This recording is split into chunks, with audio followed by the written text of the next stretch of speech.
ప్రియులారా, దేవునికి రెండూ తెలుసు. దరిద్రుణ్ణి తెచ్చి సింహాసనం ఎక్కించడం తెలుసు, పిచ్చి చేష్టాలు చేస్తే ఒక్క తన్ను దాన్ని అక్కడి నుంచి పడేయటం కూడా తెలుసు. ఈరోజు నేను చెప్తున్నా, ఇక్కడ కూర్చున్న అందరికీ చెప్తున్నా సభాముఖంగా, దీనస్థితిలో ఉన్నావా, దరిద్రగుట్టు స్థితిలో ఉన్నావా, శాపాన్ని అనుభవిస్తున్నట్టు ఉన్నావా, అవమానాల్లో నువ్వు ఉన్నావా, ఓకే, నువ్వు దేవుని దగ్గరకు వచ్చావు, దేవుని పాదాలు పట్టుకుంటున్నావు, మొర్ర పెట్టుకుంటున్నావు, దేవుడు తప్పకుండా నీకు తోడ్పాటు అందిస్తాడు. తప్పకుండా ఆయన నీ కొమ్ము హెచ్చిస్తాడు. తన చిత్తమును బట్టి ఇప్పుడో కొంతకాలానికో నీ విశ్వాస్యతను బట్టి, తన విశ్వాస్యతను బట్టి తప్పకుండా దేవుడు నీ కొమ్ము హెచ్చిస్తాడు. ఇప్పుడు నువ్వు ఎదుర్కొంటున్న దరిద్ర గొట్టు బతుకు ఎట్టనే ఉండదు. ఎందుకంటే ఆయన పాదాలను ఆశ్రయించావు, ఆయన దగ్గర మొరపెట్టుకుంటున్నావు కనుక నిన్ను కరుణింపక మానడో, నిన్ను ఆశీర్వదించక మానడో, నిన్ను వర్ధిల్లింప చేయక మానడో, నిన్ను ఎత్తి పట్టక మానడో, తప్పకుండా ఆశీర్వదిస్తాడు, తప్పకుండా హెచ్చిస్తాడు.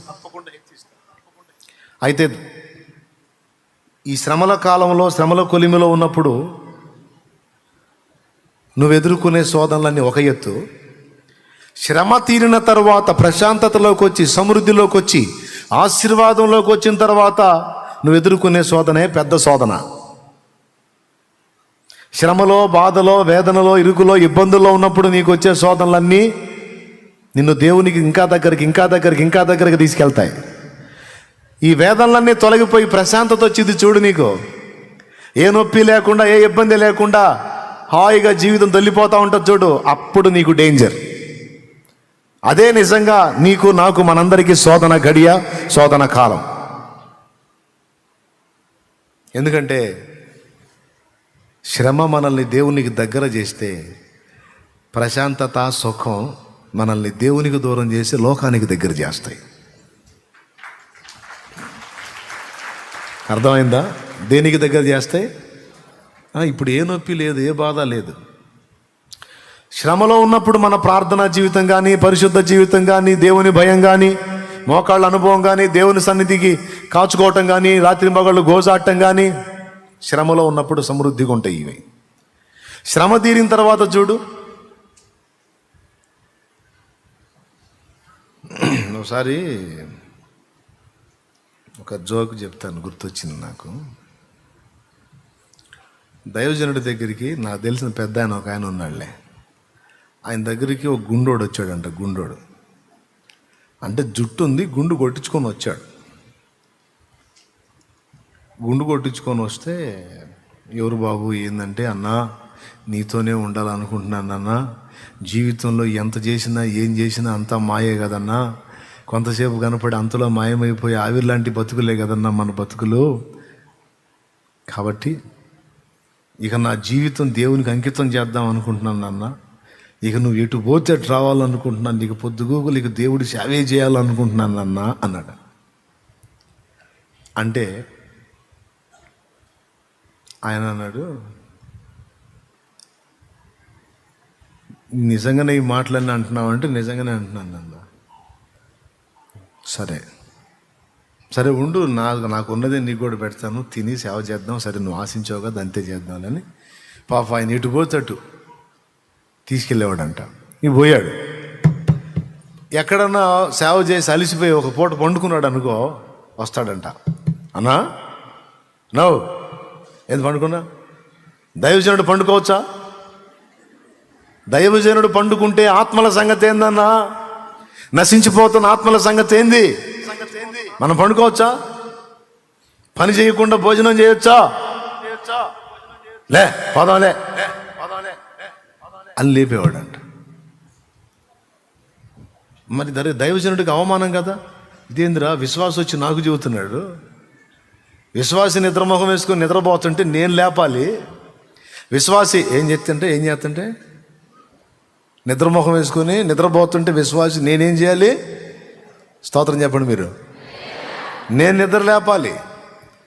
విశ్వాసి బాధ్యత రాహిత్యంగా ఉంటే, జీవితం దాని విలువలు తెలిసిన నేను వాడికి చెప్పి వాడిని ప్రేరేపించి ప్రోత్సహించాలి సేవకి. అట్లాంటి వీడొచ్చి నాకు చెబుతున్నాడు, చిచ్చి వీడి చేత చెప్పించుకుంటాను ఏంటి నేనని. పాపం తెంపు లేకుండా ఖాళీ లేకుండా తిరుగుతున్నాడంట సేవకి, వీడి పక్కన ఉన్నంతసేపు.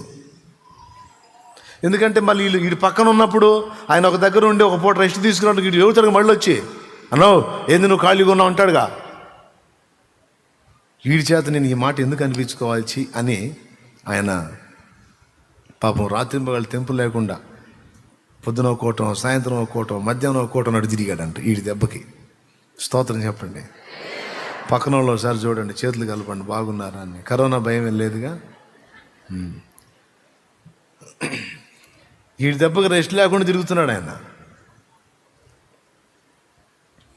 ఈ పక్కన ఉంటా ఒకరోజు సడన్గా మాయమైపోయాడు. వీడు కనపట్టల్లా. ఎవరు? గుండోడు కనపట్టల్లా, మాయమైపోయాడు. అయ్యా బాబు ఎవరన్నా గుండు చేసుకున్నాడు తిట్టవాకండి, మిమ్మల్ని ఉద్దేశించి కాదు. వాడు కనపట్ల. ఏందిరా వీడు భక్తుడు కనపట్టలేదు గుండోడు, నన్ను అసలు కూర్చొని లేదు, నిలబడి లేదు, ఆత్మలు అన్నాడు, నశించిపోతాని అన్నాడు, భారం అన్నాడు, జీవితం ఇక దేవుడికి అంకితం అన్నాడు, అన్నీ చెప్పి ఈడేంద్ర అడ్రస్ దొరకలేదు అనుకొని కొద్ది రోజులు చూశాడు. వాడు కనపడలా. మరి కొంతకాలం తర్వాత ఒక ప్రాంతానికి వెళ్తే అక్కడ సెంటర్లో కూర్చొని గుండోడు బీడి తాగుతున్నాడంట. బీడి తాగుతున్నాడంట. ఈయన బిత్తరపోయి ఆ గుండెనా ఈ గుండెని చూశాడు. ఆ గుండె దగ్గరికి పోయంట. బాయ్ దగ్గరికి పోయి చూశాడు. అన్నా వందనాలన్నా అన్నాడంట బీడి అక్కడ పడేసి. ఏందిరా నువ్వు చేస్తుంది? అన్నా ఈ జీవితం యేసు ప్రభుకి అంకితం అని వస్తేవి. అరే నన్ను కూర్చొనిపోతివి, నిలబడిపోతివి, అన్న ఆత్మలు నశించిపోతున్నాయి, నువ్వెట్లా నిద్రపోతావు, నువ్వెట్లా కూర్చుంటావు, నువ్వెట్లా ఊరుకుంటావు అని నన్ను తెంపు లేకుండా తరిమితివి.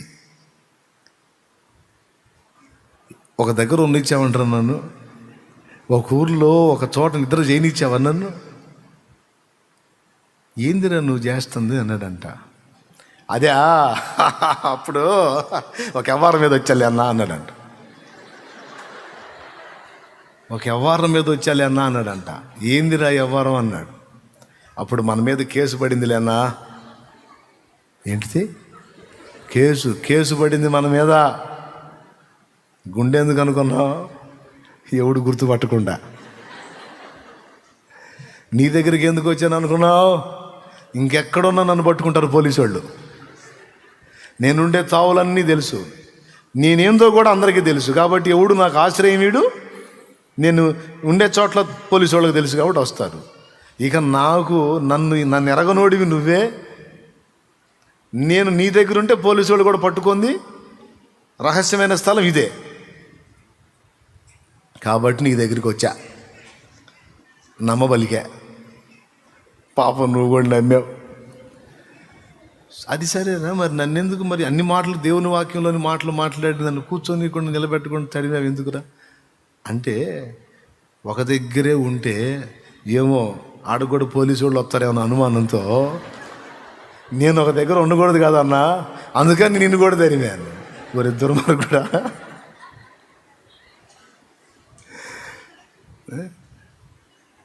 చూడు, వాడి భద్రత కోసం వాడు ఏ మాటలు చెప్పాడో చూడు. దేవుని మాటలో, దైవజనుడు నువ్వు అసలు పని చేయకుండా భోజనం చేయొచ్చా? చూసారా? వాక్యం విరిగిన గుండోడు. దేవునికి స్తోత్రం కలుగును గాక. హల్లెలూయా. బాధలలో ఉన్నప్పుడు వచ్చాడు వాడు, తలదాచుకున్నాడు, ఆ వాడుకున్నాడు. అయిపోయిన తర్వాత వాడు ఎక్కడ కనపడ్డాడు, ఏ స్థితిలో కనపడ్డాడో చూడండి.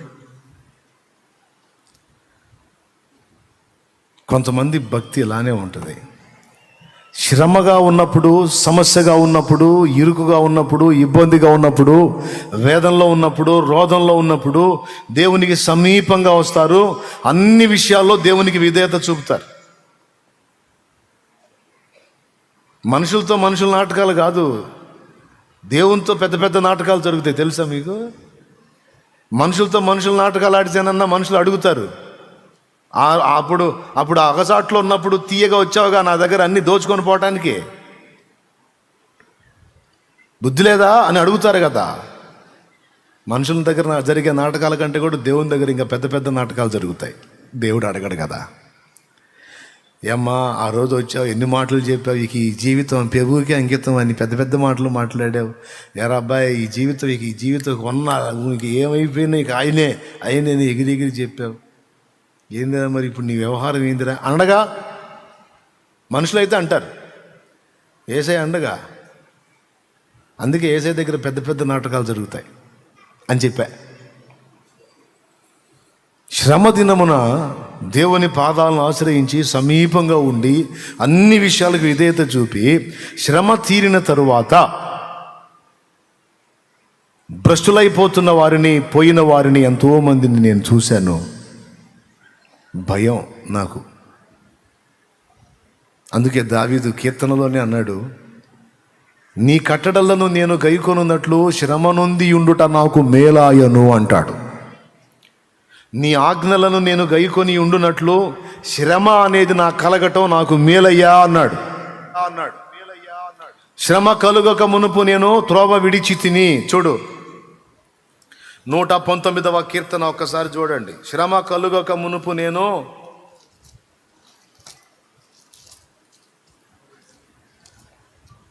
119వ కీర్తన 67 చదువమ్మా. శ్రమ కలగక మునుపు నేను త్రోవ విడిచి తిని ఇప్పుడు నీ వాక్యమును అనుసరించి నడుచుకొనుచున్నాను. దేవునికి స్తోత్రం కలుగును గాక. ఎప్పుడు విడిచాడంట? శ్రమ కలుగక మునుపు త్రోవ విడిచాడట. శ్రమ కలిగినప్పుడు త్రోవలోకి వచ్చాడంట. ఇప్పుడు చెప్పండి, శ్రమ మేలా కీడా? ఎప్పుడు బయటపడతాను అంటారు. ఓకే, తప్పకుండా నిన్ను బయట పడేస్తాడు దేవుడు, సందేహమే లేదు. అయితే ఒక్క మాట, శ్రమలో ఉన్నప్పుడు నువ్వు ఉన్న దీనత్వము, తగ్గింపు, పరిశుద్ధత, ప్రార్థన, దేవునికి చూపే విధేయత, ఇవన్నీ శ్రమ తీరిన తర్వాత ఉంటాయా? గ్యారెంటీ ఉందా? ఉంటే చెప్పు. డౌట్ లేదన్నా, ఇంకా ఎక్కువ చేస్తానన్నా. కొంతమంది బాధతో చెబుతారు, అసలు ఈ బంధకాలు ఉన్నాయి కానన్నా, అసలు ఈ బంధకాలు కూడా లేకపోతే అసలు ఇక పొద్దుస్తమాను ఇక అదే పనిలో ఉంటానన్నా అంటారు. నిజంగానే బంధకాలు దేవుడు తీసేస్తే కనపడేది కూడా కనపడకుండా తిరుగుతుంటారు. ఇక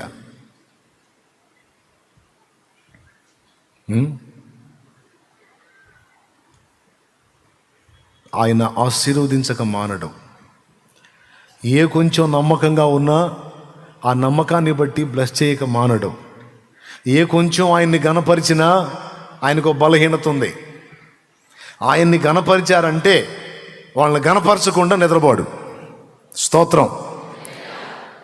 ఇప్పుడు మనందరం కలిసి ఆయన్ని మయంపరచాలి లెక్క, కానీ ఆయన రివర్స్ మాట్లాడుతుంటాడు మనతో. నేను నీకు మంచి పేరును ఖ్యాతిని రప్పించేదను అంటాడు. నేను నీకు ఖ్యాతిని మంచి పేరును రప్పిస్తా, దేశం యొక్క ఉన్నత స్థలముల మీదికి నిన్ను ఎక్కిస్తానంటాడు. నీ గంపను పిండి పీసుకు నీ తొట్టి అంటే ఆహార సమృద్ధినిచ్చి నిన్ను ఆశీర్వదిస్తానంటాడు. ఇదిగో నిన్ను స్వస్థపరిచే దేవుడను నేనే, నిశ్చయముగా స్వస్థపరుస్తానంటాడు. స్వస్థపరుస్తాడు కూడా. ఏ కొంచెం నువ్వు నమ్మకంగా కనపడినా, ఏ కొంచెం కృతజ్ఞత చూపించినా, ఏ కొంచెం ఘనపరిచినా తిరిగి నీకు బదులివ్వకుండా ఊరుకోడు.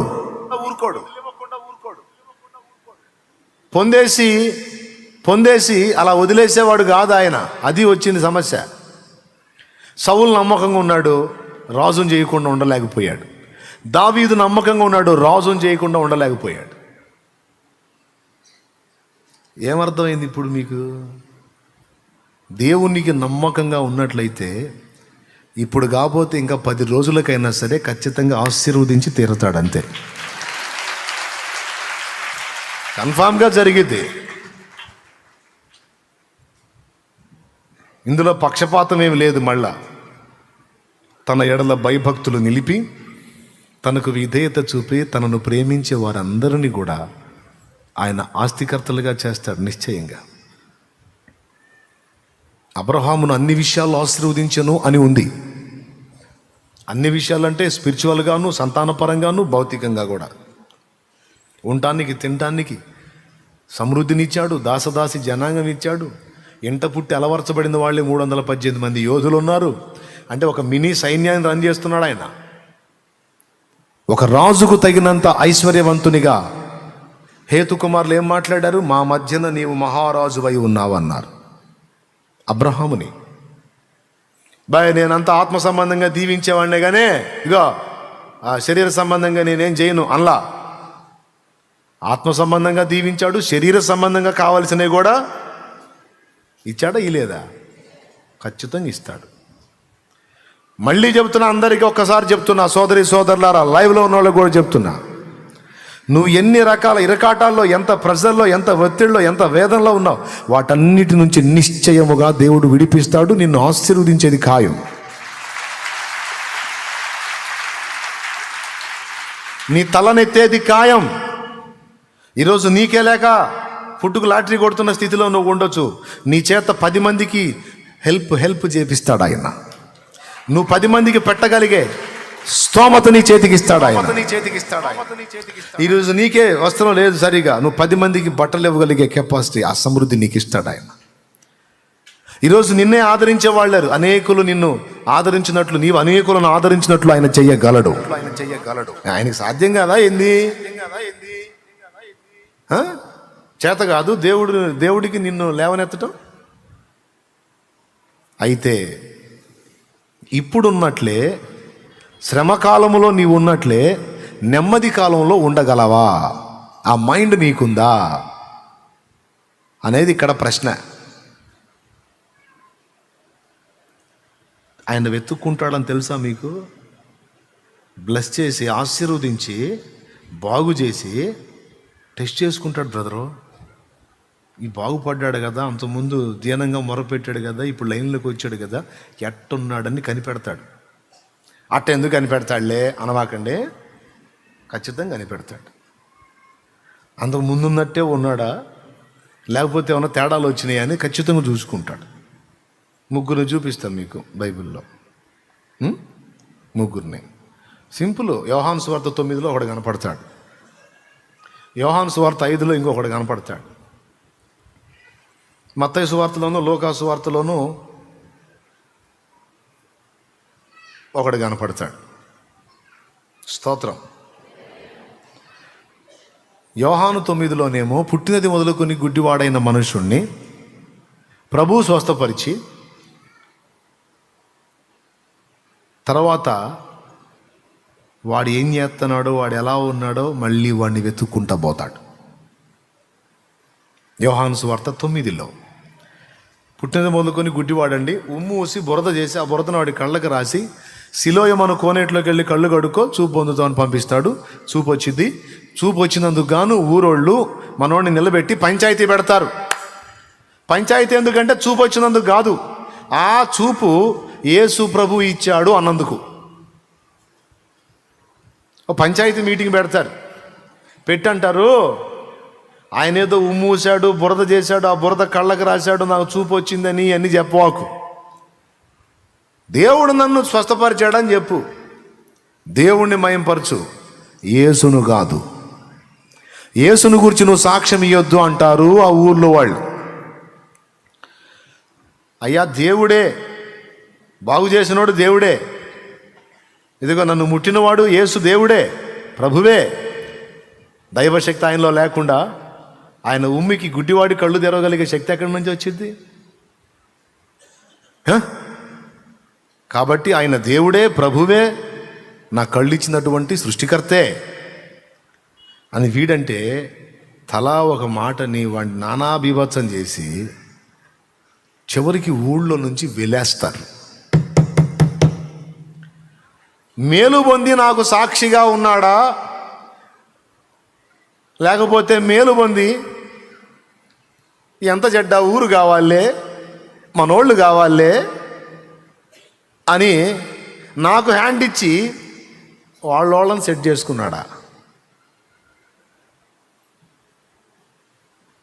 అయితే మనోడు ఊరికి అడ్డం తిరిగాడు, ఊరికి అడ్డం తిరిగాడు. ఏయ్, మర్యాదగా చెబుతున్నాం, పద్దాకలా ఆ యేసు నా కళ్ళు ముట్టాడు, నాకు చూపు వచ్చింది అని ప్రచారం చేశావంటే ఇప్పటికే అతని గురించి బాగా ప్రచారం జరుగుతుంది. ఆయన మెస్సియా అని అదని ఇదని అంతా ఇంత రకరకాల ప్రచారాలు చేస్తున్నారు. మాకు ఒళ్ళు మండుతుంది. ఇప్పుడు కొత్తగా నువ్వు ఒకటి తయారయ్యావు, అదేమంటే నా కళ్ళు బాగు చేశాడు అంటున్నావు. ఇప్పుడు ఉన్న వాయింపుడికే ఆయన గురించి రకరకాలుగా మాట్లాడుతుంటేనే మా చెవులు వాసిపోతున్నాయి. మళ్ళీ నువ్వు ఒకటిగా బయలుదేరి నాకు చూపించాడని బయలుదేరావు. ఇంకా ఎక్కువైపోయింది. మా వల్ల కాదురా, తట్టుకోలేము.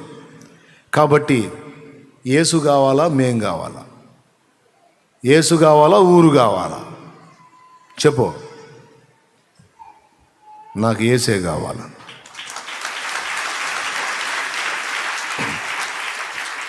కళ్ళు లేక తడవలాడుతూ గుంటా మెట్ట కానకుండా బోర్ల పడి ముక్కులు మూతులు పగిలి రక్తాలు గారుతా తిరిగారా? జాలునిరా మీకు? నా చేతిలో అంత రూపాయి వేయటానికి ఎన్ని సణుకోనేసారా మీరు? ఎంత ఏడ్చుకున్నాను రా నేను. నా కంచంలో నేను తింటుంటే అందులో చీమలు పడ్డాయా, దోమలు పడ్డాయా, పురుగులు పడ్డాయా, ఆ పదార్థం ఎలా ఉందనేది చూసినోడు సరే ఫలానా ఆహారం తింటున్నావు ఏంట్రా, ఇందులో ఇది ఉందిరా అని చెబితే నా గుండె ఎంత బాధపడిందిరా. ఇప్పటిదాకా నేను పురుగులు అన్నవి తిన్నానా, పురుగులు తిన్నానా? నా కళ్ళుంటే నేను తినలేను కదరా అది. అలాంటి పదార్థాలు నేను మీ కళ్ళుండి మంచి పదార్థాలు తింటుంటే కళ్ళు కనపడని నేను ఇది పడితే అది తింటున్నాను. జాలి లేదురా మీకు? నేను పడితే దెబ్బలు తగిలినాయి, జాలి లేదు మీకు. నేను భిక్షగాడిలాగా అడుక్కునే స్థితిలో ఉన్నాను, జాలి లేదు మీకు. తినలేనివి తింటున్నాను, మీరు కళ్ళుండి తినలేనివి నేను కళ్ళు లేక తింటున్నా. ఎటు పోవాలన్నా ఏదో ఒక ఆధారం, ఎవరో ఒకళ్ళు దారి చెప్పాలి. మీరు రోజు వెలుగు చూస్తారా? పుట్టిన మొదలుకొని ఇప్పటిదాకా వెలుగంటే ఎట్లుంటుందో నాకు తెలియదురా. కనీసం నాకు జన్మనిచ్చిన నా తల్లి తండ్రి ముఖం ఎలా ఉంటుందో కూడా నాకు తెలియదురా. నా ముఖం ఎలా ఉంటుందో కూడా నాకు తెలియదురా. నా జీవితం పగవాడికి కూడా రాకూడదురా. ఏదో మీ మధ్య అలా నవ్వుతా నేను తిరుగుతా ఉన్నాను, నా గుండె నిండా ఏడుపే. ఆయన నన్ను చూశాడు రా. ఆయన నన్ను చూశాడు, నా ఆవేదనను చూశాడు, నా ఆక్రందనను చూశాడు.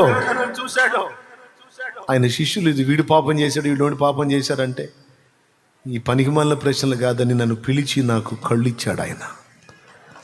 ఈరోజు నా తల్లిదండ్రిని చూశాను, మీ ముఖాలు చూస్తున్నాను, నేను ఈ లోకాన్ని చూశాను, ఈరోజు నీ వెలుగును చూస్తున్నాను.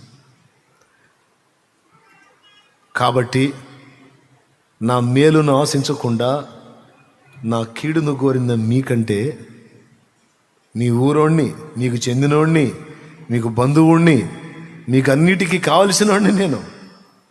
కానీ ఆయనకి ఏమీ కాను, వెతుక్కుంటా వచ్చి నన్ను బాగు చేసిపోయాడు రా. హల్లెలూయా, హల్లెలూయా. వెతుక్కుంటా వచ్చి నన్ను ముట్టి వెళ్ళాడు. ఆయన కోసం కాక మీకోసమా? వెలేస్తారా నన్ను? వెలేస్తారా? మీరు నన్ను వెళ్ళేసేది ఏందిరా? ఈ ఊరు మొత్తాన్ని నేనే వెలేసి వెళ్ళిపోతున్నా పడే అని పోయాడు. మీరు నన్ను వెళ్ళేసేది ఏంది? మీ బంధ. యేసు ఎప్పుడైతే నాకు దొరికాడో అప్పుడే నేను మిమ్మల్ని మొత్తాన్ని వెళ్ళేసాను. మీరు నన్ను వెళ్ళేసేది ఏంది? నాకు యేసు చాలు, ఆయన చాలు. ఇప్పుడు ఈ బాధ అంతా ఏంటంటే, ఇంత చేసి కళ్ళు బాగు చేశాడు. ఆయన ఇచ్చిన కళ్ళతో అన్నీ చూస్తున్నా, నీ దరిద్ర ముఖాలన్నీ చూస్తున్నా, కళ్ళు ఇచ్చినోడిని చూడలేకపోయా. ఇప్పుడు అది ఆయన బాధ. ఆ దరిద్రులు పానిచ్చారా వాళ్ళ పంచాయతీ వాళ్ళు?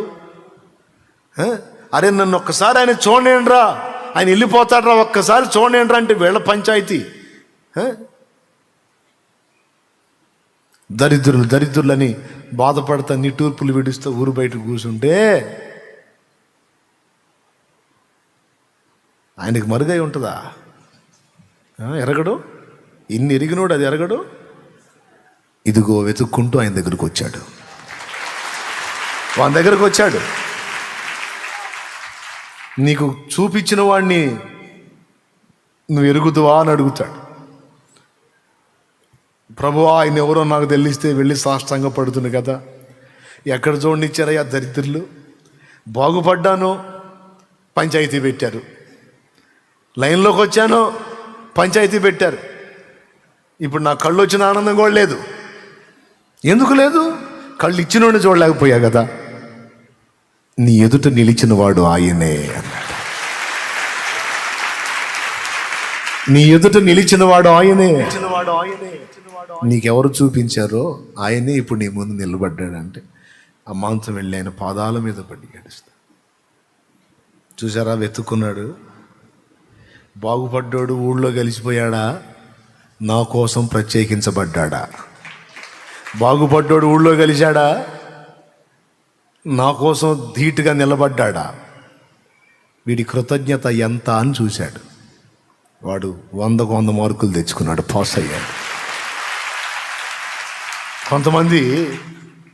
కొంతమంది మనుషులకు భయపడి, కులానికి భయపడి, మతానికి భయపడి, దేవుని కార్యాలు చూస్తా కూడా తెగించలేక, క్రీస్తుకు సాక్షిగా ఉండలేక దాక్కుండిపోతారు. జనాలు కావాలి అని. జనాలు కావాలనుకుని దాక్కునోడికి జనమే. మీరు లేకపోయినా పర్వాలేదు, నాకు యేసు చాలు అన్నోడికి సాక్షాత్తు యేసే వస్తాడు.